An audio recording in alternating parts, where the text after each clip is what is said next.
Hello, everybody. This is Jonathan Mochtik from 1000 GM. I'm here with Grandmaster VAR AKOBIAN. We're going to be taking a look at round 4 of the 1000 GM St. Louis GM Norm event. Hello, everyone. Let's take a look at the following gameplay by Jennifer Yu against FM Jennifer Yu against Strong FM, also Gauri Shankar.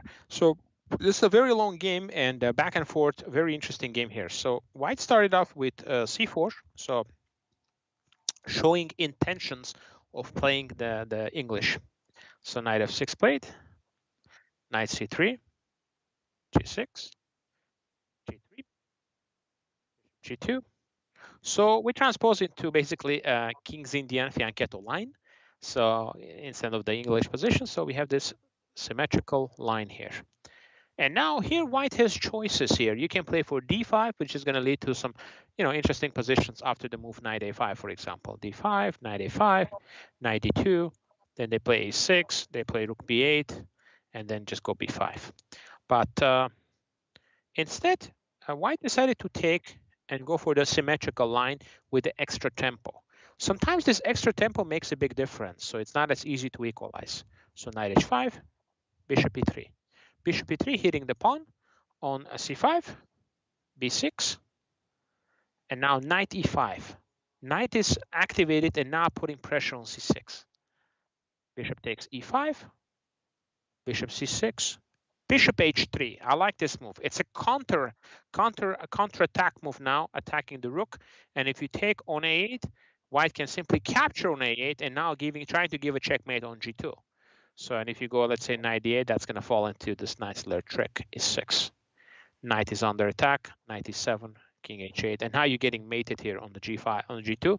So you have to play f3, but after the capture occurs, and now we have this beautiful move, Jonathan, queen to e8, trapping this knight, and the knight cannot go anywhere, cannot go to c8, c6, d5, so it's simply trapped.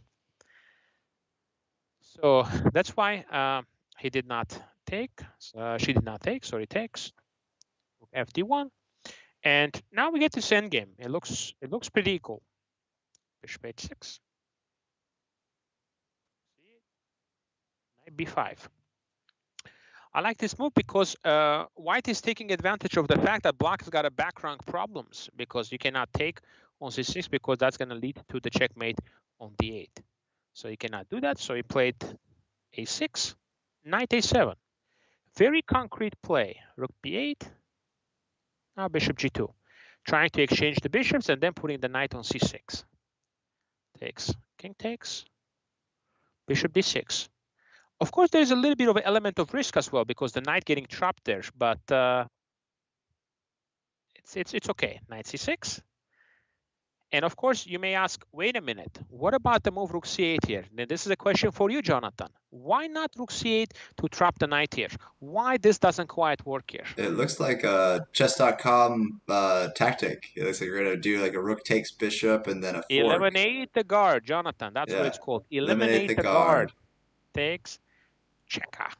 Yeah. Checka, and you pick it up, okay? That looks pretty good. So gotta know your tactics, guys. That's why I tell my students 20 tactics a day minimum, okay?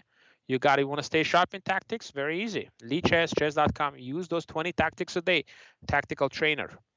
Get yourself in shape on tactics. How long should it take you to do that many tactics if you had a time budget, like an hour to do 20 tactics or 2 hours? How long should it take to do that many 20 tactics should take like 20 minutes. 20 minutes, yeah. Okay. Yeah.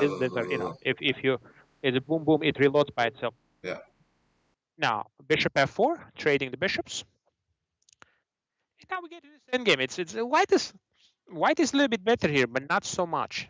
Okay, now this rook c7 is already getting very strong, so it's time to get an eye bail out. When I was watching this game, I thought it's probably going to be close to a draw, but a little bit better still because of the pawn structure. And the way you determine that is just you look at the islands, Knight d5. It's like pawn power. a4. Yeah. Knight f4. Knight d3. And now rook d5. So basically, in exchange of the e2 pawn, White is going to get the a pawn. With correct play, black should be able to hold this because there's just not a significant advantage. But sometimes it's not easy to hold. I don't like this move immediately because rook is going to passive defensive mood. In general, you want to have your rook active here. So I would prefer like something like rook here, attacking the knight, and if the knight moves, boom, I get up there and I start getting active. Okay, that's what I like to do. Get up there and just put pressure. Okay, this is my approach, for example. If you get punched, punch back. Yeah, you don't want to go backward. That's one thing I always recommend and tell my students: don't go backwards in the endgame, guys. Rooks, they want to be active, especially in the rook endgames. So king e6. A little bit more pleasant for white, this position, because the a pawn, But again, with precise play, it should be holdable. Okay, this was a mistake. I don't know why he played this move, because here you just have to go attack. Knight has to go away, and you go attack. And you pick up the a pawn, desired a pawn. Okay, you eliminate that pawn, and chances of you losing this game is going to be very slim, because usually white can win this game if he can promote the pawn. If rook b7, no problem. Takes, and now rook is actually doing well on a6, because now he's going to do a lateral defense and continue pushing the pawn. So now, and he can get onto d6, which is nice. Yeah, that's fantastic. So we continue here, right here, rook b7, and it's just equal. But instead he played rook a8.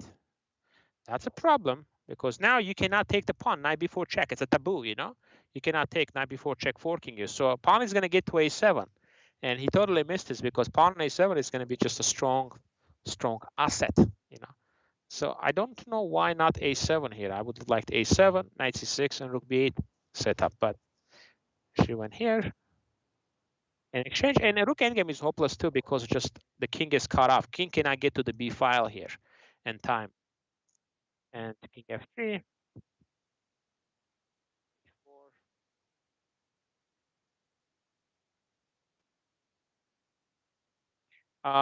In this position, if I was playing this endgame, I would immediately play the move f4 to push this king back. I prefer this because of take, and I just simply go here and just start collecting the pawns, with the check.